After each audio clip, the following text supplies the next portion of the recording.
میں مبلغ بنوں سنتوں کا، خوب چرچا کروں سنتوں کا، ہو کرم بہر خاک مدینہ۔ الحمدللہ رب العالمین، والصلاة والسلام علی سید المرسلین، اما بعد فاعوذ باللہ من الشیطان الرجیم، بسم اللہ الرحمن الرحیم۔ الصلاة والسلام علیک یا رسول اللہ وعلی آلک واصحابک یا حبیب اللہ۔ الصلاة والسلام علیک یا نبی اللہ وعلی آلک واصحابک یا نور اللہ۔ آب کوثر مکتبۃ المدینہ نے شائع کی ہے، اس کے صفحہ نمبر 202 اور 201 پر درود پاک کی فضیلت میں یہ درج ہے کہ ایک مریض نزع کی حالت میں تھا، یعنی اس کی روح جسم سے نکلنے والی تھی۔ جب روح جسم سے نکلتی ہے اس کیفیت کو نزع کی کیفیت کہا جاتا ہے۔ تو اس کا ایک دوست اس کی عیادت کے لیے آیا تھا، اس نے جب یہ کیفیت دیکھی تو اس سے پوچھا کہ جاں کنی یعنی موت کی سانس اکھڑنے کی کڑواہٹ کا کیا حال ہے، اس کیفیت میں اپنے آپ کو کیسا محسوس کر رہے ہو؟ تو کہنے لگا مجھے کوئی تکلیف محسوس نہیں ہو رہی، کیونکہ میں نے علماء کرام سے سنا ہے کہ جو شخص حبیب خدا صلی اللہ علیہ وآلہ وبارک وسلم پر درود کی کثرت کرتا ہے، رب کریم اسے موت کی تلخی سے امن دیتا ہے۔ تو میٹھے اور پیارے اسلامی بھائیوں، خوش نصیب ہیں وہ جو اٹھتے بیٹھتے چلتے پھرتے سوتے جاگتے، یعنی جب بیدار ہوتے ہیں تب بھی درود پاک پڑھتے ہیں، جب سونے لگتے ہیں اس وقت بھی درود پاک پڑھتے ہیں، وضو بے وضو ہر وقت درود پاک کی کثرت کرتے رہتے ہیں۔ انشاءاللہ الرحمن ایسے سعادت مند درود و سلام کی برکت سے نزع کی سختیاں ان پر آسان ہو جائیں گی، اور قبر و آخرت کی منزلیں بھی ان کی انشاءاللہ سہولت سے طے ہو جائیں گی۔ ہمیں درود پاک پڑھتے رہنا چاہیے۔ بہت سارے مواقع ہمیں ملتے ہیں، کہیں ہم ویٹ کر رہے ہیں کسی کا، پیدل چل رہے ہیں، واک کر رہے ہیں، بس میں سفر کر رہے ہیں یا ٹرین میں سفر کر رہے ہیں، ان مواقع پر بسا اوقات اب تنہا بھی ہیں، بات چیت بھی نہیں کر رہے، مطالعہ بھی نہیں ہو رہا، فوراً جیب سے تسبیح نکالیں، کاؤنٹر نکالیں اور درود پاک پڑھنا شروع کر دیں۔ انشاءاللہ ایک درود پڑھیں گے 10 نیکیاں ملیں گی، گناہ معاف ہوں گے درود پاک پڑھنے سے، درجات بلند ہوں گے درود پاک پڑھنے سے۔ انشاءاللہ درود پاک کی کثرت سے نزع میں آسانیاں ہوں گی، نزع کی سختیوں سے بچیں گے۔ کسی نے کہا بیٹھتے اٹھتے جاگتے سوتے ہو الہی میرا شعار درود، جہاں نکلے تو اس طرح نکلے تجھ پر ہے غم زدوں کے یار درود، دل میں جلوے بسے ہوئے تیرے لب سے جاری ہو بار بار درود۔ اللہ ہمیں کثرت سے درود پاک پڑھنے والا بنائے۔ صلو علی الحبیب صلی اللہ تعالی علی محمد صلی اللہ علیہ وسلم۔ ہم نے ہاں موت کی تلخی، موت کی کڑواہٹ کا ذکر سنا کہ وہ شخص جو درود پاک کی کثرت کرنے والا تھا، درود پاک کی کثرت کرتا تھا، اٹھتے بیٹھتے چلتے پھرتے درود پڑھتا تھا، اس درود کی برکت سے موت کی تلخی سے بچا ہو۔ موت کی تلخی کیا ہے؟ چنانچہ سیدنا عیسیٰ روح اللہ علیہ السلام سیدنا نوح علیہ السلام کے بیٹے حضرت سیدنا سام کی قبر سے گزرے تو بنی اسرائیل نے آپ سے عرض کیا حضور یا روح اللہ، آپ اللہ کی بارگاہ میں دعا فرمائیے کہ وہ اس قبر والے کو زندہ کرے تاکہ ہم اس سے موت کا تذکرہ سنیں۔ آج معاملہ یہ ہے کہ موت کا تذکرہ کسی محفل میں زیادہ ہو جائے، اول تو ہوتا ہی کم ہے. ہم خود غور کریں، پورے مہینے غور کریں کہ کون سی کوئی ایسی محفل تھی جس میں ہم نے موت کا تذکرہ کیا. کبھی کبھی ہو جاتا ہے، حالانکہ موت یہ ایک ایسا اٹل فیصلہ ہے، ہر ایک کو موت آئے گی. کل نفس ذائقۃ الموت، ہر ایک کو موت کا شکار ہونا ہے، کافر ہو یا مسلمان، بادشاہ ہو یا گدھا ہو، مزدور ہو یا سیٹھ ہو، غریب ہو یا امیر ہو. کئی ایک جوانی میں جاتے ہیں، کچھ بچپن میں چلے جاتے ہیں، کچھ بڑھاپے میں جاتے ہیں. کسی نے خوب کہا کہ قبرستان میں کہیں یہ لکھا نہیں ہے کہ یہاں صرف بوڑھے ہی آتے ہیں. قبرستان میں نہیں لکھا کہ یہاں انٹری اونلی 60 ایئر، 60 سال والا یہاں آئے گا، ایسا نہیں لکھا. قبروں پہ نگاہ ڈالیں تو 20 سال سے لے کر 80 سال تک کے لوگوں کی قبریں موجود ہیں. بچہ، جوان، بوڑھا، ہر ایک موت کا شکار ہوتا ہے. جس کی جتنی عمر لکھی ہے اس دنیا کے اندر، جتنی سانسیں لینی ہے وہ لے گا. ہمیں معلوم نہیں مگر ہماری عمر لکھی ہوئی ہے. غور کریں میٹھے اور پیارے اسلامی بھائیوں، آج موت کی تلخی کا بیان ہے. تو موت کا ذکر جتنا زیادہ کریں گے اتنی آخرت کی فکر زیادہ ہوگی، اتنی نیکیاں زیادہ ہوں گی، اتنی دنیا سے بے رغبتی زیادہ ہوگی، اتنی دنیا کی مال و دولت سے محبت کم ہوگی. اور جتنا موت کا تذکرہ کم ہوگا اتنی جینے کی خواہش بھی بڑھتی چلی جائے گی. کیونکہ آدمی جب مال جمع کرتا ہے، بینک بیلنس بناتا ہے، تو جینے کی خواہش بڑھتی چلی جاتی ہے اس کی کہ یار اس کو خرچ بھی تو کرنا ہے، اس سے آسائش بھی تو لینی ہے، اس سے فوائد بھی تو اٹھانے ہیں. اب غور کریں کہ ایسا اٹل فیصلہ کہ آئے گی موت، آ کر رہے گی، کوئی نہیں بچے گا اسے.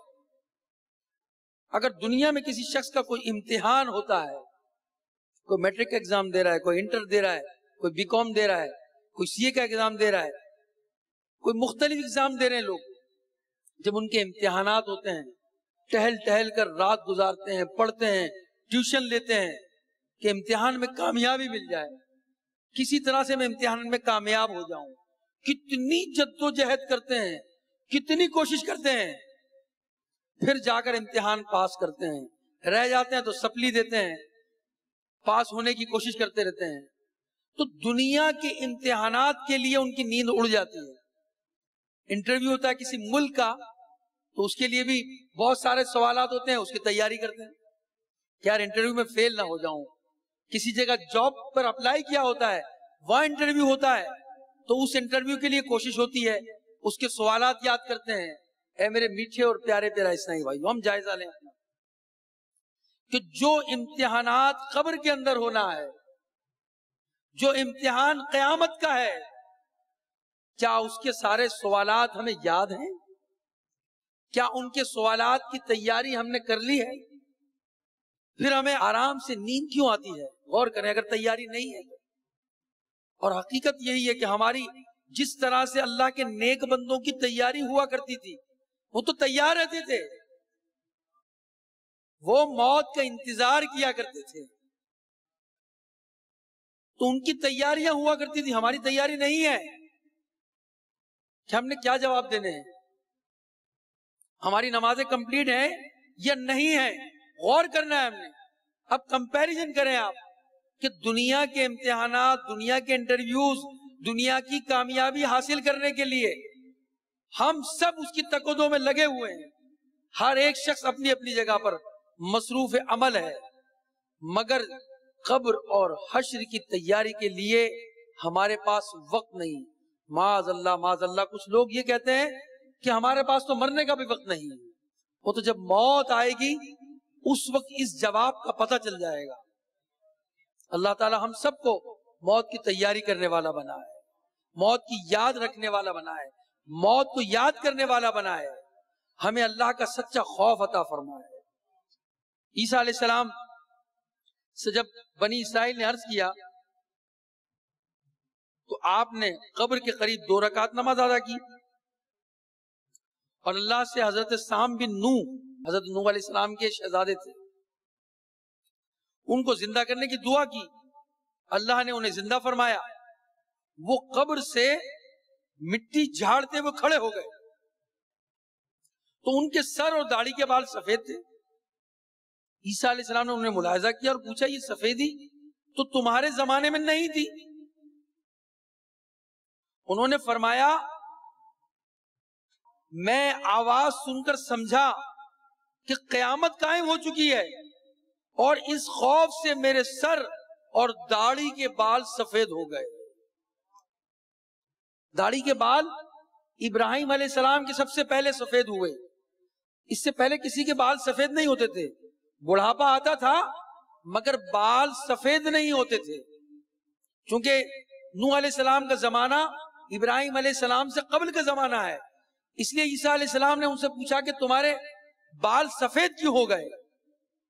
تو انہوں نے کہا وہ جو پکارا گیا تو میں سمجھا قیامت آ گئی، اس خوف سے میرے داڑھی اور سر کے بال سفید ہو گئے۔ عیسیٰ علیہ السلام نے پوچھا تمہارے انتقال کو کتنا عرصہ ہو چکا؟ تو حضرت سام نے کہا کہ میرے انتقال کو 4000 سال گزر چکے ہیں، مگر اب تک میں موت کی سختی اور موت کی کڑواہٹ مجھ سے نہیں گئی، یعنی آج بھی محسوس کر رہا ہوں۔ اللہ اکبر، غور کیجئے، 4000 سال گزرنے کے بعد بھی موت کی سختی اور کڑواہٹ ان سے نہیں گئی۔ امیر اہل سنت نے نقل فرمایا جاں کنی کی تکلیفیں ذبح سے بھی بڑھ کر کاش، مرغ بن کے طیبہ میں ذبح ہو گیا ہوتا۔ کہ جاں کنی کی تکلیفیں جو ہے، کسی کو جب ذبح کیا جاتا ہے جانور کو، تو اس وقت جو اس کو تکلیف ہوتی ہے نا، اس سے زیادہ روح نکلنے کی تکلیف ہے۔ کہتے ہیں کاش کہ میں دنیا میں پیدا نہ ہوا ہوتا، قبر و حشر کا ہر غم ختم ہو گیا ہوتا۔ واقعی پیدا ہو گئے تو اب یہ سارے معاملات ہونے ہیں، کاش پیدا ہی نہ ہوئے ہوتے تو یہ سارے معاملات نہیں ہوئے ہوتے۔ لوگ کہیں گے کیسی باتیں کر رہے ہیں؟ صدیق اکبر رضی اللہ تعالیٰ کے متعلق فاروق اعظم کیسے اقوال ملتے ہیں؟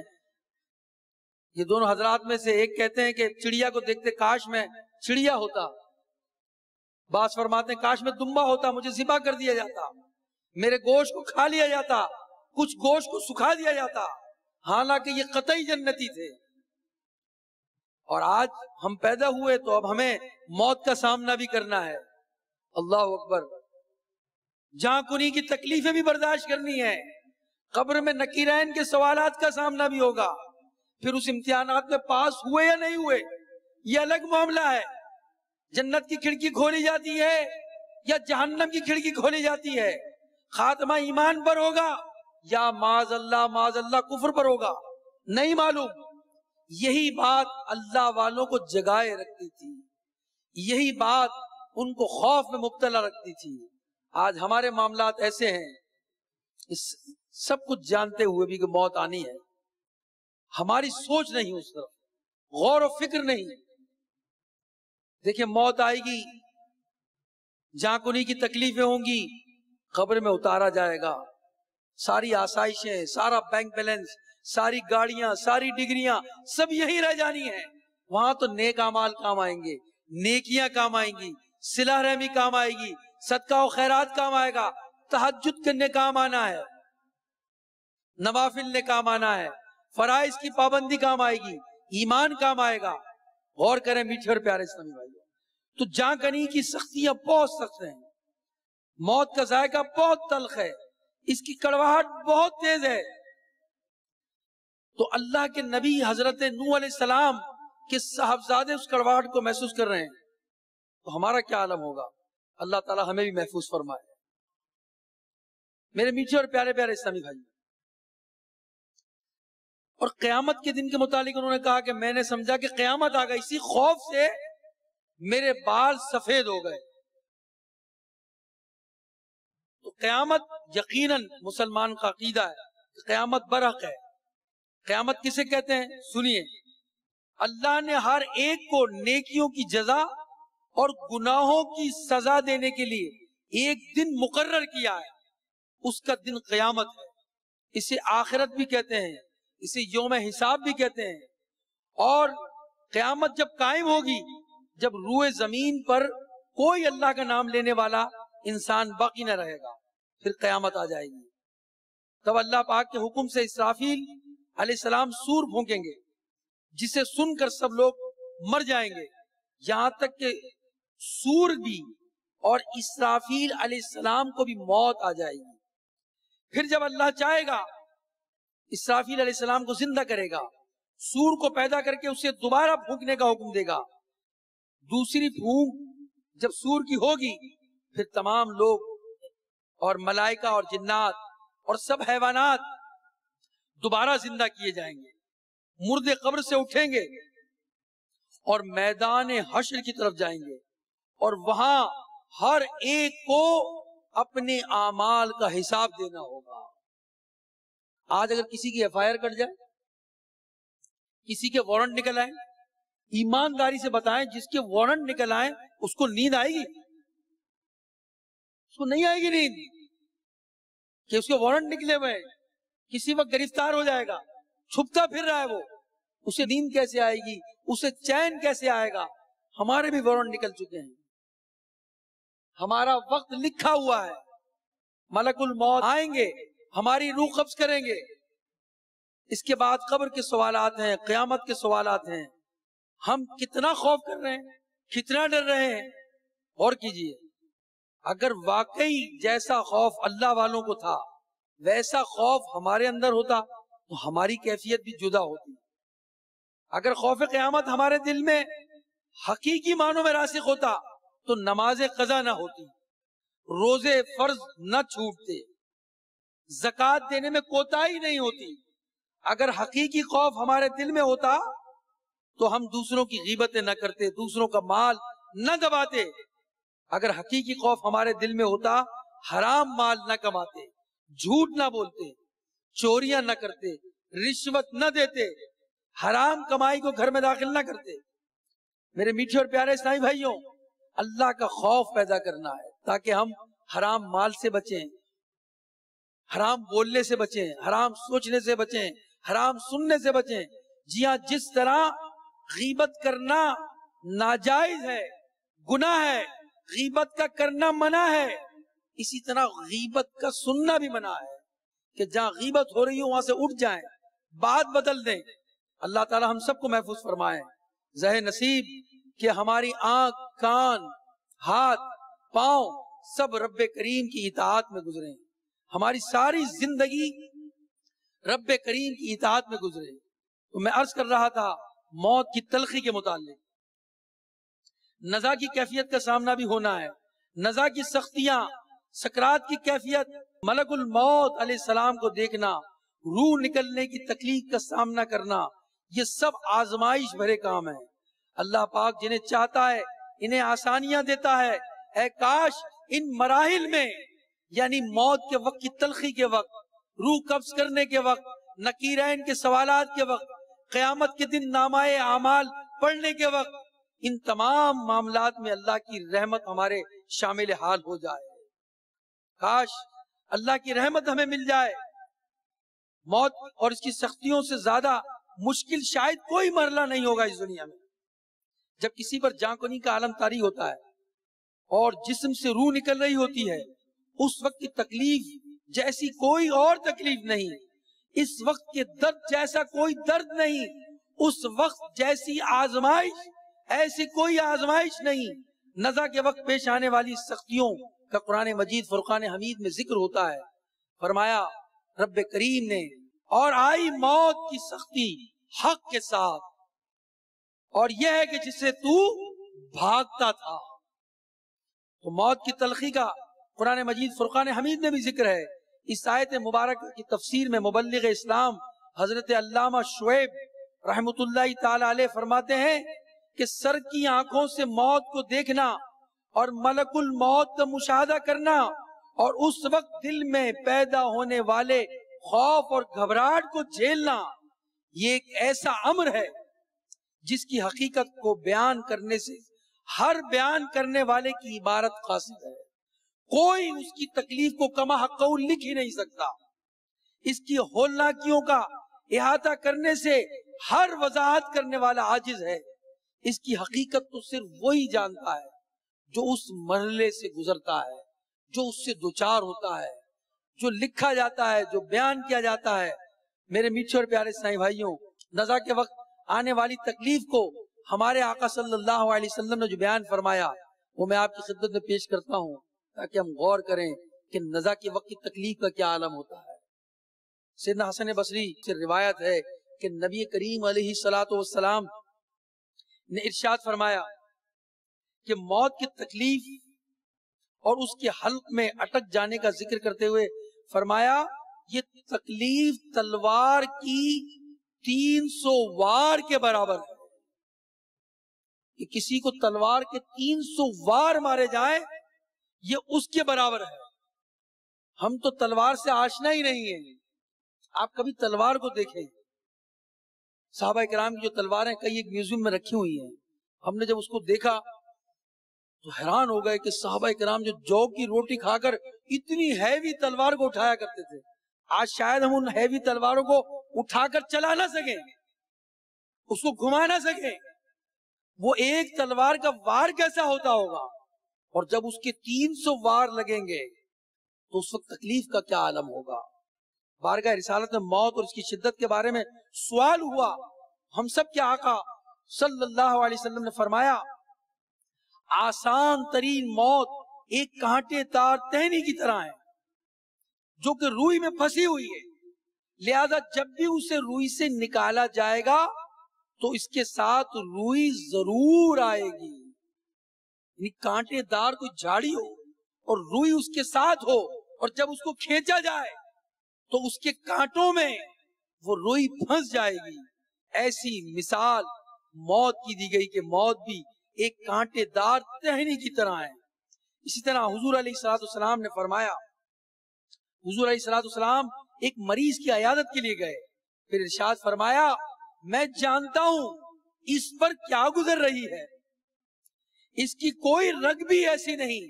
میرے آقا نے فرمایا اس کی کوئی ایک رگ بھی ایسی نہیں جس پر علیحدہ علیحدہ موت کی تکلیف کا اثر نہ ہو رہا ہو. ہر رگ سے موت نکالی جائے گی، جان نکالی جائے گی ہر رگ سے. حضور علیہ الصلوۃ والسلام نے فرمایا اگر مردے کا ایک بال، غور سے سنیے، اگر مردے کا ایک بال زمین اور آسمان والے پر رکھا جائے، زمین اور آسمان والوں پر رکھا جائے تو سب کے سب اللہ کے حکم سے مر جائیں گے، کیونکہ مردے کے ہر بال میں موت ہوتی ہے، اور جس چیز پر بھی موت پڑ جائے وہ چیز مر جاتی ہے. تو ایک ایک بال پر موت طاری ہوئی ہے. ایک اور مقام پر ارشاد فرمایا موت کا ہر جھٹکا 1000 ضرب تلوار سے سخت تر ہے. ہم اللہ سے دعا کرتے ہیں کہ اللہ ہمیں آسانی عطا فرمائے، موت کے جھٹکوں سے بچائے، موت کی تلخی سے بچائے. تو غور کیجئے میرے میٹھے اور پیارے سامعین، ہم بہت نازک ہیں. ہم تو مچھر کا ڈنگ برداشت نہیں کر سکتے، اے سی کے بغیر گزارا نہیں ہو پا رہا، تھوڑی گرمی لگتی ہے تو ہم پنکھے کے نیچے آ جاتے ہیں. ہمارا حال یہ ہے کہ معمولی سی تکلیف پہنچ جائے تو سارا گھر ہم سر پر اٹھا لیتے ہیں. نزلہ زکام ہو جائے تو برداشت نہیں ہوتا، مزاج میں تبدیلی آ جاتی ہے. ہمارا حال یہ ہے کہ پاؤں میں موچ آ جائے تو ہم شور شرابہ کر دیتے ہیں، سر میں درد ہو جائے تو بے صبری کا مظاہرہ کرتے ہیں، جسم میں ہلکا پھلکا درد ہو جائے تو وہ ہمیں سونے نہیں دیتا. ہم نزا کی تکلیفوں کو کیسے برداشت کریں گے؟ اللہ ہمیں دنیا میں عافیت عافیت اور عافیت نصیب فرمائے. میرے میٹھے اور پیارے اسلامی بھائیوں، اللہ تبارک و تعالیٰ سے عافیت کی دعا مانگنی چاہیے. جو دعائیں عافیت کی احادیث میں نقل کی گئی ہیں ان دعاؤں کو مانگنا چاہیے. حقیقت یہ ہے کہ فزکس کے بڑے بڑے ہمیں مفروضے یاد ہو جاتے ہیں، بڑے بڑے چیپٹر یاد ہو جاتے ہیں، بڑی بڑی تھیوریاں یاد ہو جاتی ہیں، بڑے بڑے جو ہیں وہ ہم چیپٹر یاد کر لیتے ہیں، مگر یاد نہیں ہوتی تو دعائیں یاد نہیں ہوتی. صبح و شام کی کیا دعائیں؟ حضور علیہ الصلوۃ والسلام نے موت کی سختی کے لیے، موت کے لیے کون سی دعائیں ارشاد فرمائی، قبر میں راحت پانے کے لیے کون سے اعمال بیان فرمائے، ہمیں نہیں معلوم۔ آج اگر کسی بی اے، ایم اے اور سی اے کو ہم کھڑا کر کے یہ پوچھ لیں کہ بھائی راحت قبر کے لیے حضور نے کون سے نسخے ارشاد فرمائے، کون سی قرآن کی صورتیں ہیں جو پڑھنے سے، کون سی آیتیں ہیں، کون سی دعائیں ہیں جن سے ہم قبر میں راحت پا سکتے ہیں، عذاب قبر سے بچ سکتے ہیں، تو بہت سارے ایسے ہوں گے وہ کہیں گے لا ادری، ہمیں نہیں معلوم۔ غور کیجئے میٹھے اسلامی بھائیوں، اگر وہ یا آج معاشرے پر ہم غور کریں تو کئی ایک کو ہم جب کہتے ہیں فلاں سورت پڑھ لیں، حضور ہمیں کوئی آسان سا بتا دینا، اتنی بڑی سورت تو ہم سے نہیں پڑھی جائے گی، اتنی بڑی سورت 10 لائنوں کی سورت یاد نہیں ہے، ہم کس طرف جا رہے ہیں میرے میٹھے اور پیارے اسلامی بھائیوں؟ غور کریں تو دنیا کے مفروضے وہ ہمیں یاد ہیں، دنیا کے آرٹیکلز وہ ہمیں یاد ہیں، دنیا کے آرٹیکلز پر بہت کچھ لکھا جا رہا ہے، فنون پر بہت کچھ لکھا جا رہا ہے، مگر غور کریں کہ وہ قبر جس میں ہر ایک نے جانا ہے، اس کے عذاب سے بچنے کے لیے کتنی چیزیں ہم نے یاد کی ہیں، عذاب سے قبر کے بچنے کے لیے ہم نے کون سی دعائیں یاد کی ہیں، کون سی صورتیں یاد کی ہیں، غور طلب بات ہے۔ اللہ تبارک و تعالی ہم سب کو غفلت سے محفوظ فرمائے۔ امام غزالی رحمۃ اللہ علیہ نزع کی تکلیف اور اس کی شدت کا منظر کشی کرتے ہوئے فرماتے ہیں، نزع اس تکلیف کا نام ہے جو برائے راست روح پر نازل ہوتی ہے اور تمام اجزاء کو گھیر لیتی ہے، یہاں تک کہ روح کا وہ حصہ بھی تکلیف محسوس کرتا ہے جو بدن کی گہرائیوں میں ہے۔ نزع کی تکلیف برائے راست روح پر حملہ آور ہوتی ہے، پھر یہ تکلیف تمام بدن پر یوں پھیل جاتی ہے کہ ہر رگ، پٹھے، حصے اور جوڑوں سے روح کو کھینچا جاتا ہے، ہر بال کی جڑ سے یہاں تک کہ سر سے لے کر پاؤں تک کی کھال کے ہر حصے سے روح نکالی جاتی ہے۔ لہذا اس وقت کی تکلیف اور درد کا کون اندازہ کر سکتا ہے؟ بزرگوں نے یہاں تک فرمایا کہ موت کی تکلیف تلوار کے وار اور آرے کے چیرنے، تلوار کے کاٹنے، قینچی کے چلنے سے بھی زیادہ تکلیف دہ ہے، کیونکہ جب تلوار کا وار بدن پر پڑتا ہے تو بدن کو تکلیف اس وجہ سے محسوس ہوتی ہے کہ اس کا روح کے ساتھ تعلق قائم ہے۔ تو ذرا اندازہ کرو اس وقت کس قدر تکلیف ہوگی جب تلوار برائے راست روح پر پڑے گی، اور جب کسی کو تلوار سے زخمی کیا جائے تو مدد مانگ سکتا ہے، چیخ و پکار کر سکتا ہے، کیونکہ اس کی زبان اور جسم میں طاقت موجود ہوتی ہے، جبکہ مرنے والے کی آواز، چیخ و پکار تکلیف کی وجہ سے ختم ہو جاتی ہے، کیونکہ موت کی تکلیف اس وقت دل پر غلبہ کرتی ہے۔ موت کی تکلیف پورے بدن کی طاقت چھین کر ہر حصے کو کمزور کر دیتی ہے، اور موت کی تکلیف کسی بھی حصے میں مدد مانگنے کی طاقت نہیں رہنے دیتی۔ موت کی تکلیف سوچنے سمجھنے کی صلاحیت پر غالب آ کر اسے حیران اور پریشان کر دیتی ہے۔ اے اللہ ہمیں موت کی تکلیف سے بچا لے مالک۔ نظام رب غفار تجھ سے، موت سے قبل بیمار تجھ سے، طالب جلوہ مصطفیٰ ہے، یا خدا تجھ سے میری دعا ہے، ورد لب کلمہ طیبہ ہو۔ موت کے وقت میری آرزو، میری تمنا یہ ہے کہ ورد لب کلمہ طیبہ ہو اور ایمان پر خاتمہ ہو۔ آ گیا ہائے وقت قضا ہے، یا خدا تجھ سے میری دعا ہے، یا خدا ماہ رمضان کے صدقے سچی توبہ کی توفیق دے دے، نیک بن جاؤں جی چاہتا ہے، یا خدا تجھ سے میری دعا ہے۔ تو میٹھے اور پیارے اسلامی بھائیوں، قبل اس سے کہ ہم پر بھی نزع کی کیفیت طاری ہو، قبل اس کے کہ روح نکلنے کی تکلیف سے ہمارا جسم مفلوج ہو جائے، اس سے قبل کہ ہمیں موت کے فرشتے گھیر لیں، قبل اس کے کہ وقت اجل آ پہنچے، توبہ کا دروازہ بند ہو جائے، حسرت اور ندامت گھیر لے، اس سے پہلے ہمیں اللہ کی بارگاہ میں سچی توبہ کرنی چاہیے۔ ہمیں موت آنے سے پہلے پہلے اپنے گناہوں سے معافی مانگنی چاہیے. اے کاش ہر رات ہمارا یہ معمول ہو کہ جب ہم سوئیں تو سونے سے پہلے توبہ کریں. اے اللہ میں اپنے سارے گناہوں سے توبہ کر رہا ہوں. زہ نصیب اگر ہم صلاۃ التوبہ والے مدنی انعام پر عمل کر لیں، ہمیں یہ سعادت مل جائے. یہ سوالان جواباً جو امیر علیہ سنت نے رسالہ عطا فرمایا ہے، اس میں ایک ترغیب یہ بھی ہے کہ رات سونے سے پہلے 2 رکعت نماز صلاۃ التوبہ پڑھ لی جائے اور پھر اللہ کی بارگاہ میں دعا کی جائے، اے اللہ آج تک مجھ سے جتنے گناہ ہوئے ہیں اے مولا میرے گناہوں کو معاف فرما دے. اور بندہ جب سچی توبہ کرتا ہے اللہ اس کے گناہوں کو معاف فرما دیتا ہے اور وہ ایسا ہو جاتا ہے جیسا اس نے گناہ کیا ہی نہیں. توبہ کتنی نفیس ہے، توبہ کتنا بڑا انعام ہے، توبہ کتنی بڑی نعمت ہے جو ہمیں میسر ہے، اور کتنی آسان ہے کہ زبان ہی کو تو ہلانا ہے، ندامت ہی تو پیدا کرنی ہے. اگر سچی ندامت ہو، ہم ڈر جائیں، خوف کھا جائیں، شرمندہ ہو جائیں اور بارگاہ الہی میں ہاتھ اٹھا کر دعا کریں، اے اللہ جتنے گناہ ہوئے تو معاف کر دے. کسی نے بڑی اچھی پوسٹ بھیجی تھی، اس میں لکھا تھا کہ سب سے بڑا رزق کیا ہے. ہم بہت سارے رزق کا خیال کرتے ہیں، یار چولہا جلانا رہ جائے، شارٹ سرکٹ نہ ہو جائے، اس کے لیے ہم ڈی بی لگاتے ہیں الیکٹرک کی، یار جو اگر کہیں پرابلم ہوگا تو وہاں سے سرکٹ جو ہے وہ گر جائے گا. اسی طرح بہت سارے کام ہم کرتے ہیں. گاڑی کو سیو کیسے کرتے ہیں؟ لاک لگا لیتے ہیں، الارم لگاتے ہیں، پارکنگ میں کھڑی کر دیتے ہیں، ایسی جگہ پارک کرتے ہیں کہ جہاں شیشہ چوری نہ ہو جائے.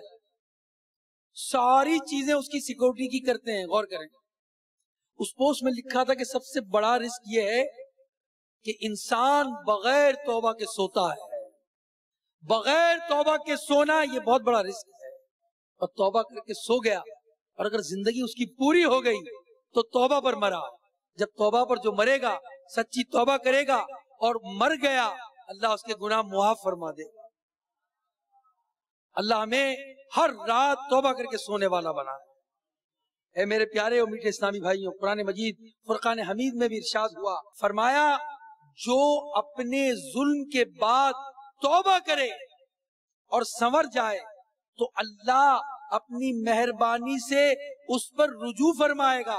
بے شک اللہ بخشنے والا مہربان ہے. سبحان اللہ. اللہ تبارک و تعالی ہمیں سچی توبہ عطا فرمائے، موت کی تلخی سے بچائے، موت کی تیاری کرنے والا بنائے. سیدنا عبداللہ بن عمرو بن عاص فرماتے ہیں کہ میرے والد محترم حضرت عمرو بن عاص فرمایا کرتے کہ مجھے مرنے والے انسان پر تعجب ہوتا ہے کہ عقل اور زبان ہونے کے باوجود وہ کیوں موت اور اس کی کیفیت بیان نہیں کرتا. آپ رضی اللہ تعالیٰ عنہ فرماتے ہیں کہ جب میرے والد کے وقت وصال قریب آیا تو میں نے عرض کیا، اے بابا جان آپ تو ایسے ایسے فرمایا کرتے تھے، آپ کے تو یہ اقوال تھے. تو انہوں نے فرمایا، اے میرے بیٹے موت اس سے زیادہ سخت ہے کہ میں اس کو بیان کروں، پھر بھی میں کچھ بیان کر دیتا ہوں. فرمایا اللہ کی قسم گویا میرے کندھوں پر رضوا یعنی ایک مشہور پہاڑ اور تہامہ کے پہاڑ رکھ دیے گئے ہیں. یعنی میں ایسا محسوس کر رہا ہوں کہ یہ بڑے بڑے پہاڑ مجھ پر رکھ دیے گئے ہیں.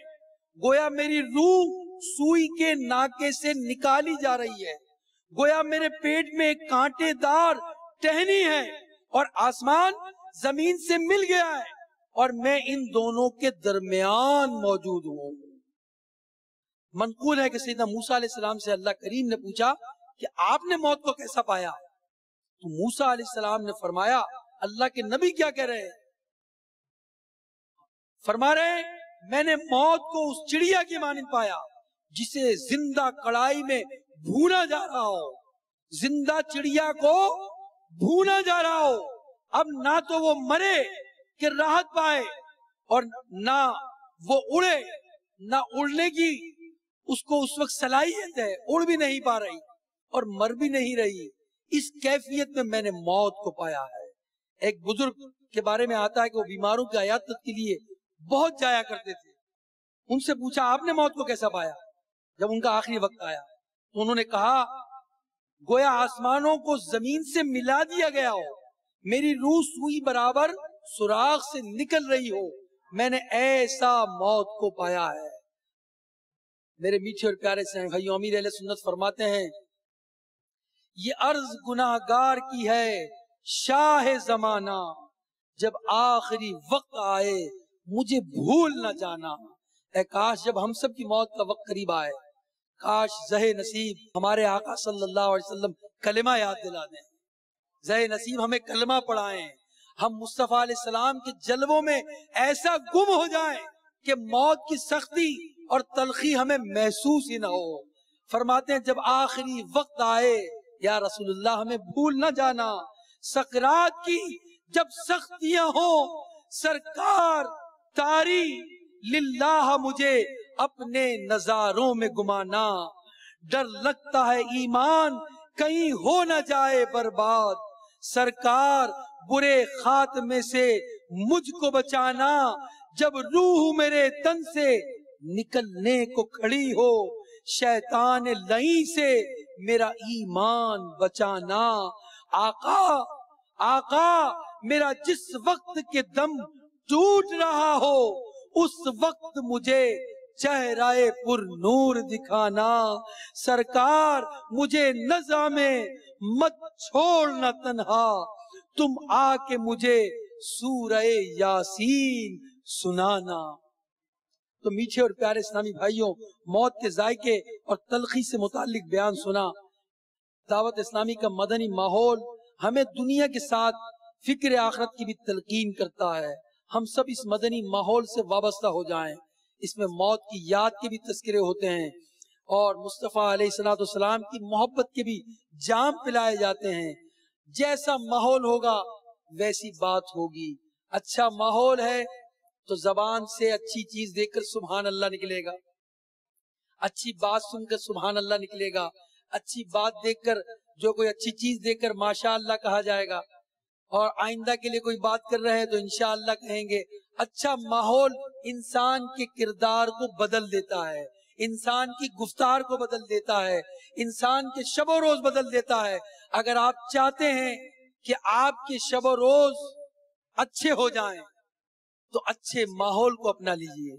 دعوت اسلامی کا ماحول بہت بڑی نعمت ہے، اور یاد رکھیے جو جتنا زیادہ اپنائے گا دعوت اسلامی کا مدنی ماحول، جتنا زیادہ اپنائے گا اتنا زیادہ ہی اس کے شب و روز میں فرق آئے گا۔